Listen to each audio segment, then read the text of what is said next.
ভাইয়া আপনারও মানাই আমারও মানাই, ঈদের সবচেয়ে বড় স্মৃতি আপনারও ফেসবুকে খালাম্মার সাথে ছবি, আর আমাকে খালাম্মাকে আমার দেখার সৌভাগ্য হয়েছে, কি আদর করতো জানি, আর আপনি মা পাগল বাবা পাগল বোঝা যায়।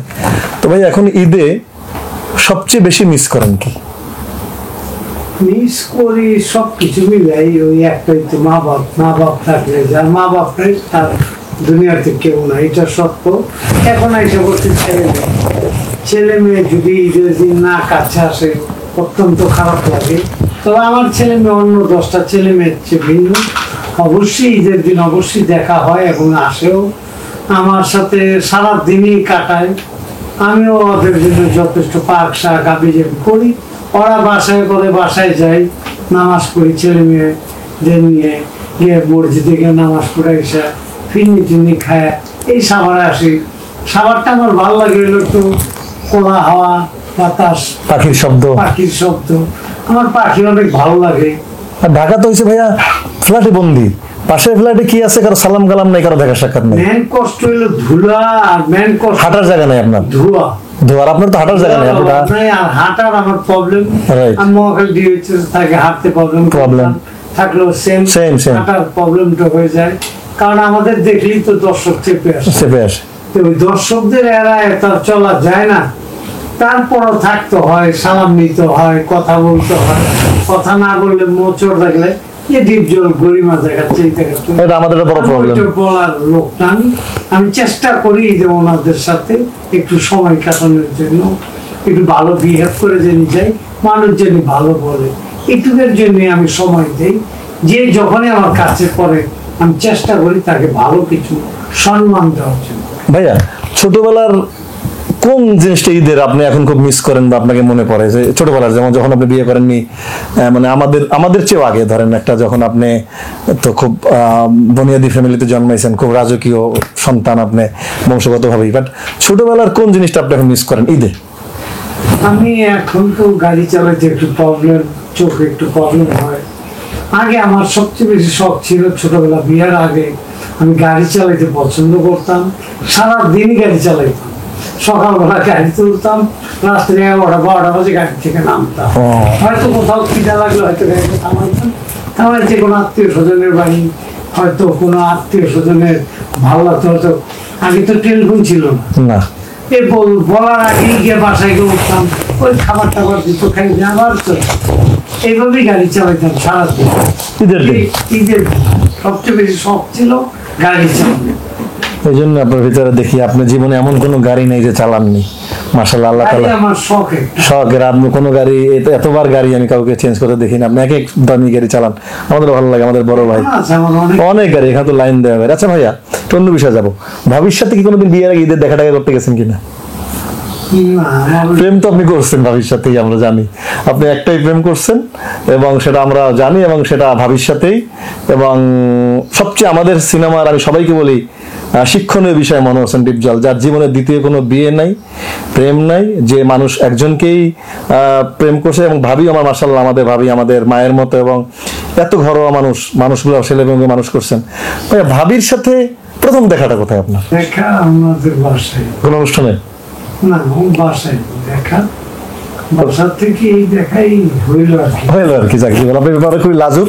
এই ব্যাপারে আমি বিষয় প্রশ্ন ভাই হিসাবে করবো না, অনুষ্ঠানের খাতিরে যতটুকু বলি আর কি জানি, আপনি খুব লাজুক, এই বিষয়ে প্রশ্ন দেওয়ার হবেও না, এবং ইনশাল্লাহ। এবং ভাইয়া তাহলে এখন আপনার কেরিয়ারে, মানে আপনাকে বলা হয় মুভি লর্ড, দানবীর, এগুলো তো বলা আমরাই বলি, কারণ এগুলো আপনি করেছেন, আমি দেখেছি নিজে। আপনার হাত দিয়ে সহায়তা পায়নি, ইনক্লুডিং আমি সহ, এমন কেউ নাই, সেটা বলার অপেক্ষা রাখে না। শিল্পী সমিতি যতদিন চালিয়েছি আপনার সহায়তায়, আপনার আর্থিক সহায়তায়, আপনি গরু পাঠিয়েছেন, এগুলো পৃথিবীর সবাই জানে। আমি প্রথমবার মতো কোনো অনুষ্ঠানে কথা বলছি আপনার সাথে সরাসরি, দুই ভাই। তো আমার কথা হলো ভাই, আপনার এই সিনেমার পোকাটা বা যে চলচ্চিত্রে আসার পোকাটা কিভাবে আপনার মাথায় আসলো? চলচ্চিত্র আমার করার ইচ্ছে কোনোদিনই ছিল না। চলচ্চিত্রতে অভিনয় করবে এটা কোনোদিন ছিল না। এটা আমার বড় ভাই আছে একজন, বাদশা ভাই, আমাদের বাদশা ভাই, উনি আমাদের প্রথম মমতাজুর রহমান আকবর পরিচালিত মমতাজুর রহমানের প্রথম ছবি টাকার পাহাড়।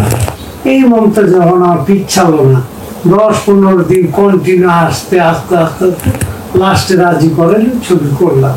এই টাকার পাহাড়, তাদের সতী কমলা। ভাই তাহলে আপনার প্রথম ছবি হচ্ছে টাকার পাহাড়। টাকার পাহাড়, তাহলে আমরা জানি যে সতী কি জানাবে, সতী সতী কমলা, সতী কমলা, কিন্তু ওটা প্রথম না, প্রথম হচ্ছে টাকার পাহাড়। তারপরে করলাম হলো হাবিলটা, থার্ড ছবি ভাইয়া। তারপরে তেজি। ও মাই গড, কাজী হাতে ভাই মনে হয়। কাজী। তাই, আপনার সাথে কাজী হাতে আর মান্না ভাইয়ের জুটিটাও দারুণ আমরা যখন দেখেছি। ছোট ভাই, আপনাকে যদি এইগুলোর মধ্যে থেকে ছবিতে বলা হয় যে আপনার একটা ছবি আপনার এখনো আবার করতে ইচ্ছা করে, কোন ছবিটার কথা বলবেন? আমার ছবি করাতে আমার নতুন ভালো লাগে, পুরান কোনো সাবজেক্টে যাওয়ার ইচ্ছা না ভাইয়া, আপনি তো অবশ্যই নতুনত্ব দেন আপনার সবকিছুতে, এটা আমরা দেখেছি, যে কোনো তো অ্যাকশন, আপনার ড্রেস আপ সবকিছু। বাট আমি বলতে চাই যে আছেন না, যে আপনি প্রযোজক হিসাবে, ভাই আমার এই ছবিটা ভালো লেগেছিল, এই ছবিটা আমি অনেক অভিনয় করে খুব স্বাচ্ছন্দ্য বোধ করেছি, বা এই ছবিটা আমার ওই ক্যারেক্টারটাকে আপনার অভিনয় না করে ক্যারেক্টার ভালো লাগে, আপনার কোন ছবিটা মনে হয়? আমার চাচ্চু ছবিটা ভালো লাগে। হ্যাঁ রাইট, এই যে ছবিটা আমার অনেক প্রিয় গল্প, রাইট। ওই গল্পটা নিয়ে আমি অনেক কষ্ট করেছিলাম। আরেকটা ছবি আমার ছিল এক জবান। জি ভাইয়া, ভাই আমি যে ভুল না করি, এফআই মানিক ভাইয়ের ছবি এক জবান। এক জবান, মন্ত জবান। অমন্ত জবান একবার। এক জবান ছবিটা খুব সুন্দর ছবি না, এক জবান ছবিটা এফআই মানিক। মা এফআই মানিক। জি ভাইয়া, যে এফআই মানিক। আমাদের জয় যে ছেলেটা ছোট ভাই, ওকে ব্রেক দিলেন আপনি। সংসার, ভাই ছোট্ট সংসার ছিল একটা, রাইট। এক মন্ত জবান। ওই গল্পটা আমার খুব এখনো বুকে লাগে, আর ওই গল্পটা আমার খুব কাছের। ওই গল্পটা অনেকদিন আমি লালন পালন করেছিলাম, কিন্তু ওই গল্পটারে এই ছুটায় দিলে ওই গল্প আর গল্প থাকে না। রাইট। একটা ডাইরেক্টরের হাতে যদি একটা গল্প তুলে দেওয়া হয়, ওই গল্পটার যদি পেজ চলে যায়, তাহলে ওই গল্প আর গল্প থাকে। ওই গল্পটা আমার অত্যন্ত প্রিয় ছিল, ছোট্ট সংসার। ভাই আমি আজকে তো আপনার ছোট ভাই না, আজকে আপনার বন্ধু হিসাবে, বন্ধু বলবো না, ছোট ভাই, বাট আজকে টিভিতে দেখাবে সারা বাংলাদেশ ঈদের দিন আমাদেরকে দেখছি, আমরা ঈদ করছি দুই ভাই একসঙ্গে। আমার বাবা মা নাই, আমার বাবা মা যাওয়ার সময় আমার মা মনে আছে আপনাকে বলছিল যে ছোট ভাই তোমার খুব সম্মান করে, তুমি দেখে রাখো। তো জিজ্ঞেস করার জন্য জিজ্ঞেস করতে, আচ্ছা ভাই এই যে কত ছবি করছেন, অনেক ছবি আপনার, সেই ববিতা থেকে শুরু করে ডিপজল ভাইয়ের নামে, আপনি একমাত্র অভিনেতা নায়ককে ধাক্কা দিয়ে আপনাকে দেখতে যায় মানুষ, যখন আপনি খলনায়ক ছিলেন, আবার নায়ক হয়েছেন, তখন আপনার জনপ্রিয়তা, একমাত্র আপনি অভিনেতা বলবো যার জনপ্রিয়তা বিন্দুমাত্র ভাটা পড়েনি, যাকে আপামর জনসাধারণ এক ব্যক্তি পছন্দ করে, ডিপজল নামটাই যথেষ্ট। তো এই কাজ করতে গিয়ে ভাই আপনি অনেক রোমান্টিক গান করছেন, রোমান্টিক সিন করছেন, নায়িকাদের সাথে কি প্রেম টেম একটু হয়নি ভাই আপাতত একটু? আমি প্রেম করলে চিন্তা ভাবনা করি নাই, ঘরে আছে ওইটার জন্য তা তো জানি ভাবি। প্রেম আসলে আমার ছোটবেলায় ছেলে মেয়ে হয়ে গেছে, ছেলে মেয়ে নিয়েই ব্যস্ত ছিলাম, আর সময় পেলে বাসায় সবাইকে নিয়ে ঘুরতে গেতাম। আজকেও ছেলে মেয়েরা আসবে, একটু ঘুরে আসবে, ওদের নিয়েই থাকবো সারাদিন। আর খারাপ নিয়োগ থাকে, ওর সবসময় খারাপ নিয়োগ থাকে। আজকে নিজের মেয়ে বিয়া দিচ্ছে গলাকার সিনেমা, গলাকার এবং ছন্দা, ওই সিনেমা কিন্তু বন্ধ। আর ভাই উনি কিন্তু চলচ্চিত্রে এই মামলা মকদ্দমা সব শিখিয়েছেন, কিন্তু এই লোকটা ওনার সিনেমা ধরেন, ওনার সিনেমা সনি একটা ছিল, এখন তিনটা করছে। তিনটা কি পারমিশন আছে? আমার মনে হয় না পারমিশন নাই। এটা দেখলে, এটা খতিয়ে দেখলে অবশ্যই পারমিশন থাকবে না। এবং বলাকা এই মানুষটা এটা বিনোদনের মাধ্যমে ভাই বলাকা সিনেমাটা বন্ধ করেছে, এই দুষ্টামি করে, এই দুষ্ট বুদ্ধি করে, ধ্বংস করে দিয়েছে। নিজের মেয়ে বিয়া দিচ্ছে, চিন্তা করে কোর্ট কাছারি, কোর্টে গেলেই থাকা যাবে। ওই সময় দেখছি এই মেয়েটার সাথে, নাম যেহেতু নিব না আমি, ওই মেয়েটার সাথে কোর্টে দৌড়ে আসছে, এখনো সেই কোর্টের বারান্দায় দৌড়ায়। প্রযোজক সমিতিটার দেখেন প্রযোজক সমিতিটার অবস্থা এই প্রজেকশন তো ওই লোক একমাত্র হোসেন মোহাম্মদ হোসেন। জি ভাই, আমি বললাম আমাকে কিছুদিন ঘুরে বা খারাপ বুদ্ধি দিয়ে, তারপরে বিভিন্ন জায়গায় মানুষকে বুদ্ধি দিয়ে, এখন এই নিপুণের পিছনে থেকে এই তারপরে খারাপ বুদ্ধি দিয়ে, মানে কিভাবে এটা সংগঠনকে অকার্যকর করা যায়, কিভাবে কোর্টের বারান্দায় নেওয়া যায়, এই যে চিন্তা ভাবনা, এগুলো আমাদের চলচ্চিত্রকে ধ্বংস করছে। আমি আশা করি মাননীয় প্রধানমন্ত্রী এবং যারা উচ্চতর সংস্থা আছেন এই বিষয়ে দেখবেন। আজকে ঈদের অনুষ্ঠানে বলতে চাই, এগুলো ঈদের বিষয় না, তারপর যেহেতু আমরা এটাই পেশা, এটা করেই খাই, আমার মনে হয় এগুলো যদি মাননীয় প্রধানমন্ত্রী থেকে সবাই দেখেন এবং এই ব্যাপারে বন্ধ করা উচিত, তাতে চলচ্চিত্র বঙ্গবন্ধু তৈরি এফডিসি ভাইয়া, সেটা সামনের দিকে আমি মনে করি আরো এগিয়ে যাবে। এই গত 2 বছর আর এই আবার আরম্ভ হইলো নতুন করে এই রাজনীতি, মানে কত কি দুষ্টামি, কত কিছু করা যায়, কত খারাপই করা যায়। আপনি যে মুহূর্তে কাজটা করবেন, আগাবেন, সেই মুহূর্তে কোর্টের বারান্দায় গিয়ে এটা খামাখা কোনো বিষয় না, 1 মাস পরে নির্বাচন সুষ্ঠু হয় না বলে একটা মামলা করে দিয়ে যেন সমিতিটা যেন অকার্যকর থাকে। মাস কি হইলো না, কি হলো? 1-1.5 মাস পর উনি হুঁশ হুঁশ পাইলো যে আর এখন কেস করতে হবে। আর কেউ নয়, হোসেন ভাই, সচিন হোসেন, মোহাম্মদ হোসেন, যত পলিটিক্স খেলছে উনি সবার বুদ্ধি দিয়ে দিয়ে মামলা মকদ্দমা কি করতে হবে এই মানুষটাই করে। তো আপনার মধ্যে যে একটা জিনিস দেখি নাই, সেটা হচ্ছে, যাই ওটা বলবো না, আপনি বড় ভাই মানে বাপ, আপনি আমার এখন। তো ভাই অভিনয় করতে এসে হিংসা কি করেন? কোন অভিনেতা কি হিংসা হয় আপনার? আমার জানা মতে কাউরে হিংসা করি না। আপনি আপনার মতো, আমি আমার মতো থাকার চেষ্টা করি। আমার নিজে একটা কতটুকু ভালো করা যায় ততটুকু চেষ্টা করি। ভাইয়া এই আপনি যে আজকে ডিপজল হয়ে উঠছেন, এর মধ্যে যদি এই যে লম্বা জার্নি, এই লম্বা জার্নিতে যদি কোনো একজনকে বলা হয় এর পিছনে কারিগর, আপনি কার কথা বলবেন? আমার কারিগর একমাত্র আমার যতটুকু কাজী হ্যাঁ, একটা লোকের কথাই আমার সবসময় মনে হয়। দ্বিতীয় মনে হয় আমার বড় ভাই শাহরুদ্দিন বাদশাহ ভাই, যে আমাকে ফিল্মে আনছে। আনছে। তৃতীয় আমি ধরবো হলো মমতাজ আকবর, আমার পিছনে ছিল এক সময়। বর্তমানে আমি নিজেই তো গল্প না, এখন তো আপনি নিজেই করি, রাইট, আর অন্য কেউ সাপডিং নামে হয় চিন্তা চিন্তা না করছে। ভাইয়া আপনার আপনার ভালোবাসার জায়গা অনেক, যেমন মা বাবা তো নাই, বর্তমান যদি বলা হয় তাহলে সবচেয়ে বেশি ভালোবাসেন কাকে? একজনকে, ছেলে মেয়ে? বাহ, তাই হওয়া উচিত। ভাইয়া যদি আপনাকে বলা হয় যে ডিপজল আপনাকে এভারেস্ট জয় করতে যাওয়া হবে, কারণ আমি জানি আপনি মাননীয় প্রধানমন্ত্রীকে খুব ভালোবাসেন, আপনি সবসময় একটা কথা বলেন, মাননীয় প্রধানমন্ত্রীকে আমি মায়ের মতো ভালোবাসি, আমরাও করি। মাননীয় প্রধানমন্ত্রী আমাদের সর্বশেষ আশ্রয়স্থল এবং মাননীয় প্রধানমন্ত্রী আমাদের আশা আকাঙ্ক্ষার স্থল। আমরা কিছুদিন আগে তার প্রমাণ পেয়েছি, আমাদের নির্বাচন থেকে শুরু করে সবকিছুতে উনি অন্যকে কখনো ছাড় দেন না, আমাদেরকে ভালোবাসেন। আপনি বলেছেন এই নির্বাচন থেকে একমাত্র বিরত থাকবো যদি মাননীয় প্রধানমন্ত্রী আমাকে বলে যে আপনি করো না, তো আপনি এই সেই ভালোই বাসেন। মাননীয় প্রধানমন্ত্রী আপনাকে নিশ্চয়ই স্নেহ করে, আমরা জানি। তো যদি মাননীয় প্রধানমন্ত্রী বলে যে না ঠিক আছে, তোমার এভারেস্ট জয় করতে যেতে হবে বাংলাদেশের পক্ষ থেকে, পাহাড়ে উঠতে হবে তোমার, আপনি একজন সঙ্গী হিসাবে নেবেন, কাকে নেবেন? সঙ্গী হিসেবে কাকে নেব? নিজেই চেষ্টা করবো, আরেকজনের মরার লাইনে কেন। ভাইয়া ভাইয়ার খুবই জোস আনসার দিয়ে দিল, যদি একাই যাবো, কাউকে নিয়ে ভাইয়া বিপদে ফেলতে চায় না। আর আপনারা যারা মানুষকে সবসময় সাথে নিয়ে বিপদে ফেলতে চান, ভাইয়ার কাছ থেকে শিখে নিতে হবে যে ভাইয়া আরেকজনকে নিয়ে বিপদে ফেলতে চায় না, ভাইয়া নিজে উঠে চেষ্টা করে, যদি পরেও মরে যায় সে নিজে মরতে চায়। That is called real humanity, this is called real man. ভাইয়া আপনি অভিনয় জগতে কত বছর হলো ভাই আপনার? আমি অভিনয় আরম্ভ হয়েছে আমার 86। ও মা, মানে অলমোস্ট ভাইয়া 80, 14, 34, প্রায় 40 বছরের কাছাকাছি প্রায়। বারে বাহ। ভাইয়া সবচেয়ে অভিনয় জগতে মিস করেন কাকে? অভিনয় জগৎ মানে আছেন আপনার সাথে ছেলে হতে পারে, মেয়ে হতে পারে, যাদের সাথে আপনি খুব মিস করেন, এখন মনে হয় যে তার সঙ্গটা, সঙ্গ বলতে মেয়ের সঙ্গ না, ওইটা বুঝে নেই, মানে তার বন্ধুত্বটা হতে পারে, আপনার ডিরেক্টর হতে পারে, আপনার মানে যাকে আপনি মনে পড়ে মাঝে মাঝে মিস করেন। আমার সবচেয়ে মনে পড়লো ভালো গল্প, আচ্ছা, এটি আমার মনে পড়ে। এই সাইডে থাকার চেষ্টা করি, এই সাইডে যদি ভালো ভালো আর্টিস্টদের কাজ করানো হয়, ওইটুকু আমার মনে পড়া। কাউকে এককভাবে করার চিন্তা ভাবনা করা আমার মাথায় কোনো ছিল না। না ভাই, তবে আমরা কিন্তু মান্না ভাই আর আপনার জড়িটা মিস করি বন্ধু। মান্না তো আমার খুব কাছের বন্ধু, হ্যাঁ রাইট, আপনাদের ওর সাথে আমার বন্ধু গল্প এবং আপনি আর তার ডায়লগ, তার ভেরিয়েশন, মান্না ভাই আর আপনি, এটা রাইট। বিশেষ করে ভাই মান্না ভাইয়ের লাস্ট সিনটা আপনার সাথে আম্মা জানের হায় বাদশা তুই করলি কি, না মান্না ভাইয়ের নাম থাকে বাদশা, বোধ হয় আপনার নাম থাকে বোধ হয় কালাম, যে কালাম হ্যাঁ তুই কি করলি কালাম, সন্ধে গুলি করে দিলি, মানে এই যে জিনিসগুলো দুইজনের সাথে যে কম্বিনেশন আমরা মিস করি, তখন আমরা দেখেছি আপনার গল্পতে আপনার কি অবস্থা।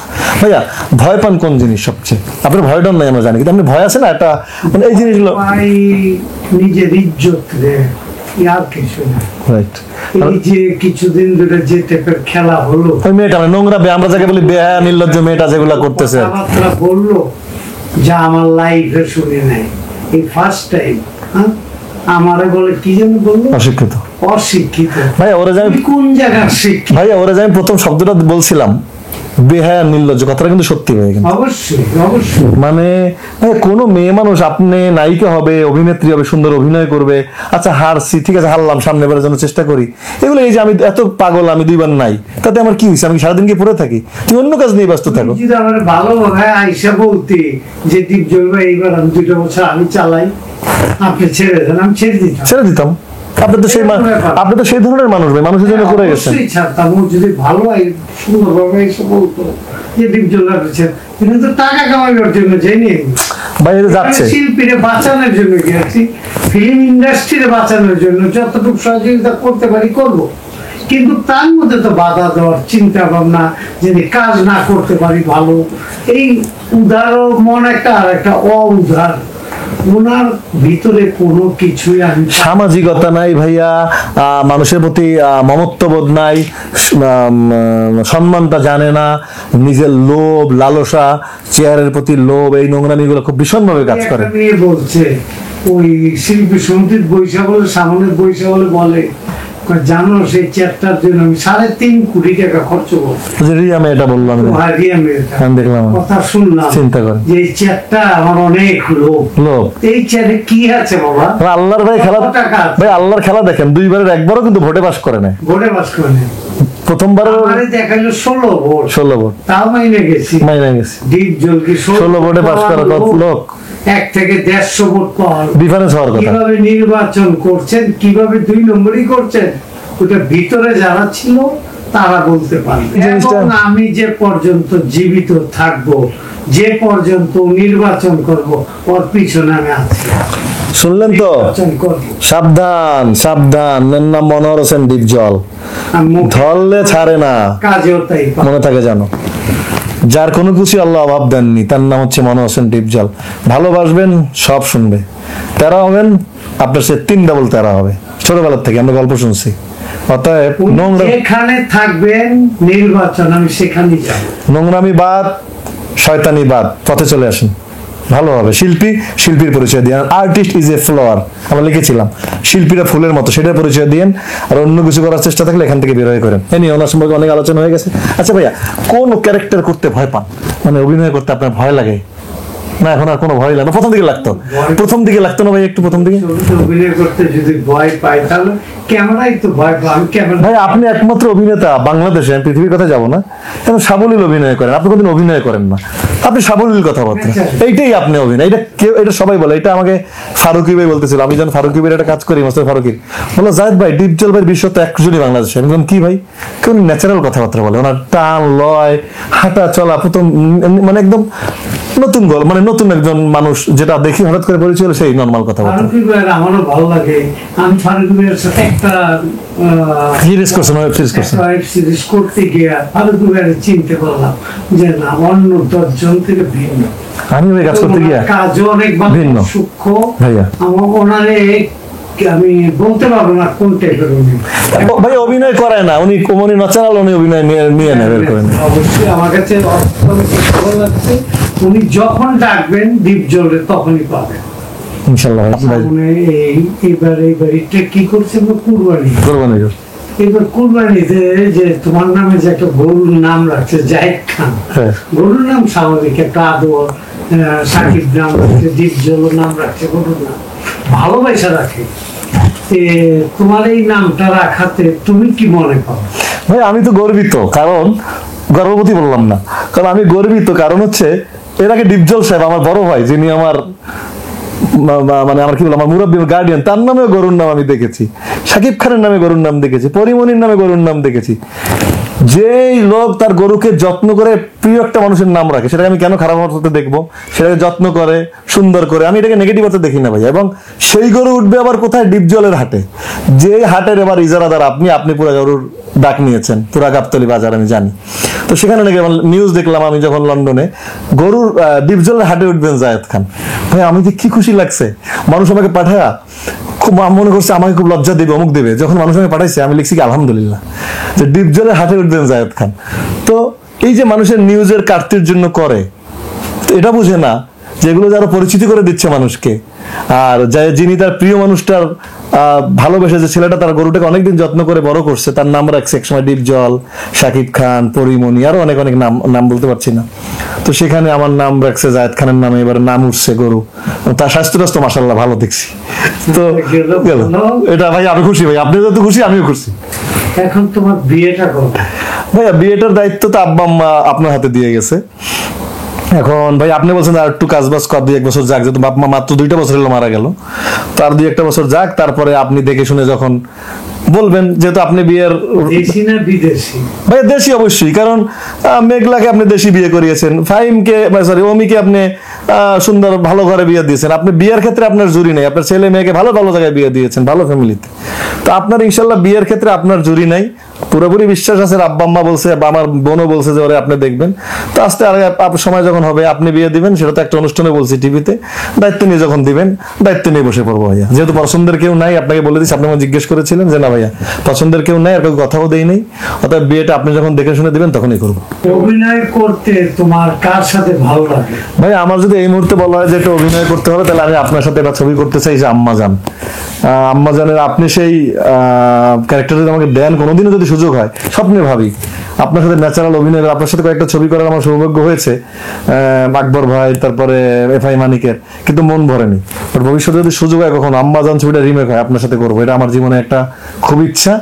একদম হয় আপনি কালাম করবেন, আমি ভাষ্য করবো, না আমি ভাষ্য করবো, আপনি কালাম করবেন, এই দুজনের মধ্যে ঘুরে ফিরে যে ক্যারেক্টার দেওয়া হোক, আমাকে যদি কালাম দেওয়া হয় আমি খুশি, আমাকে যদি বাচ্চার ক্যারেক্টার দেওয়া হয় আমি খুশি। কারণ দুইটা ক্যারেক্টারের এত খেলা, কাজী আদমি এত খেলছে আপনাকে নিয়ে, আপনার এত ইজি অভিনয়, মায়ের মা যখন আপনি গুলি করেন এসে আপনার বাড়িতে, আম্মাজানের বাড়িতে, এই যে মানুষগুলো স্মৃতির মানুষ বলে একটা ছবি এখনো মাথার মধ্যে লেগে আছে।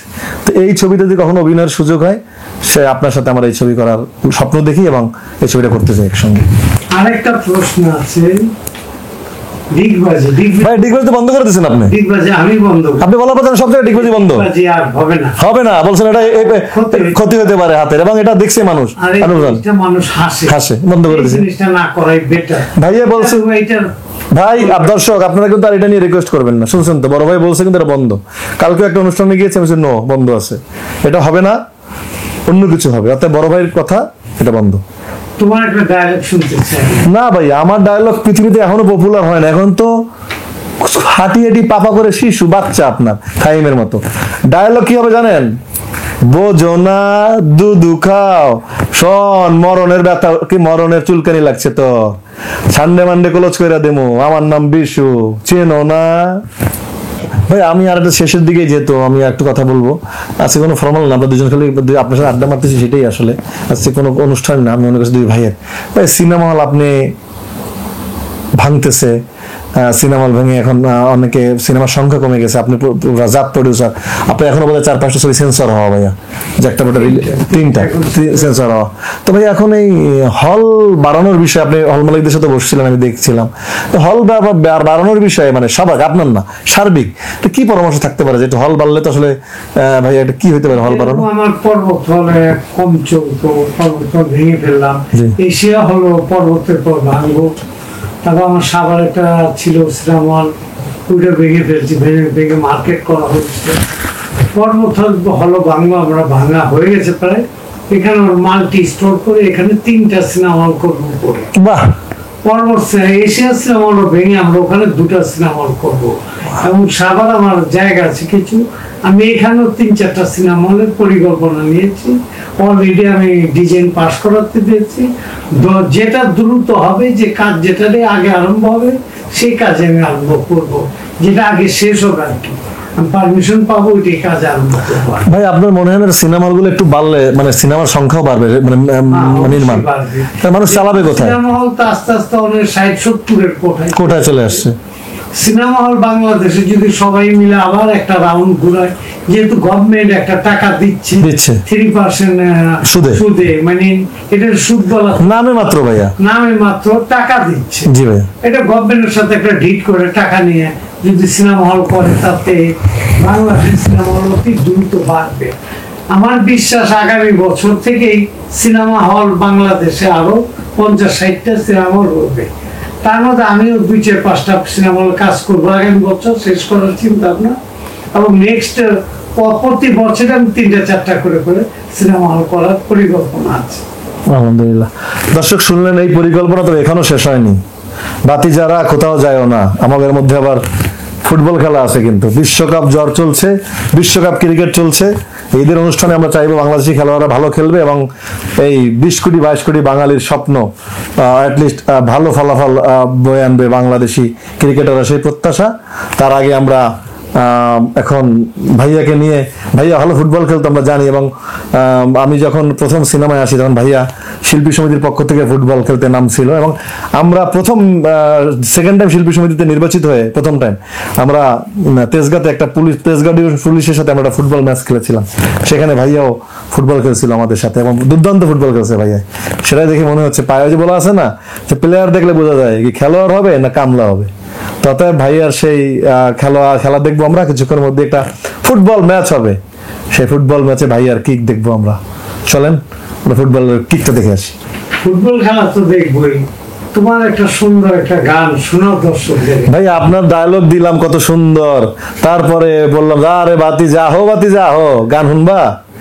ভাইয়ার একটা ছবির গান ইদানিং আমার খুব প্রাণে লেগেছে, মন্তাজুর রহমান আকবরের ভাইয়া গান, আসমানে যাইও না রে বন্ধু ধরতে পারবা না, পাতালে যাইও না রে বন্ধু ছুঁইতে পারবা না।